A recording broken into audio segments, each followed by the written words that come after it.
पूर्ण क्रॅक गेलाय हा.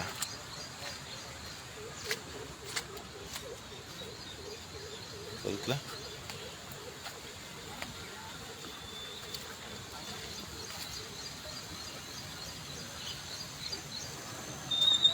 काल ह्याच ठिकाणी छाती एवढं पाणी होतं. का पाणी होतं? कारण का Munnabhai MBBS, Munnabhai engineer, PW department, MMRDA, अरे बापरे,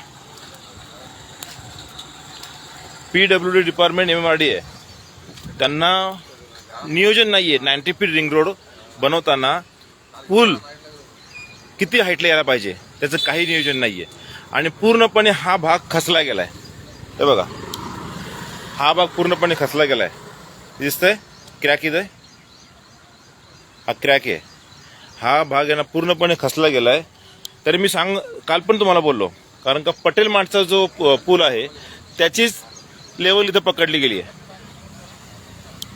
इकडे उंच भाग आहे आणि इकडे पण उंच भाग आहे आणि इकडे सखल भाग आहे. त्या सखल भागाची क्रॅक गेले आणि कधीही हे पडू शकतं.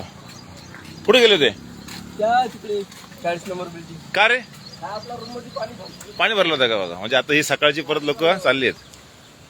ही घाण तर असू दे, घाण तर नशिबाला आपल्यालाच आहे, पण हा भाग बघा, लक्षात घ्या. आम्ही सांगतोय नाईक बाबा, हा भाग ढासळणार म्हणजे ढासळणार. आणि हे निकृष्ट दर्जाचं काम आहे ना, हे MMRDने केलेलं आहे. समजलं? बरोबर ना? मला दाखवून दिलं यांनी. पडणार की नाही पूल? हा, पडणार. पडणार ना? सरपंच, खरं आहे की नाही? 100%. क्रॅक गेला एवढा मोठा. म्हणजे आपला पैसा आहे ना वायाला जातोय. का?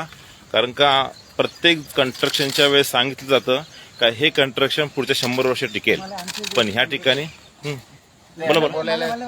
हा, प्रत्येक वस्तू बनवलेली ही पुढच्या 100 वर्षाकरता असेल असा यांचा काहीतरी फॉर्म्युला आहे. तर ही 100 वर्ष अजून तो ब्रिजचा उद्घाटनाचा ठात पाडला, पण रोडच बरोबर नाही बनवलं त्याची गॅरंटी कोण घेणार? म्हणून जनता हो, तुमचा पैसा लागलाय तर तुम्ही व्यवस्थित लक्ष द्या आणि तिथून गाड्या चालवताना काळजी घ्या. धन्यवाद.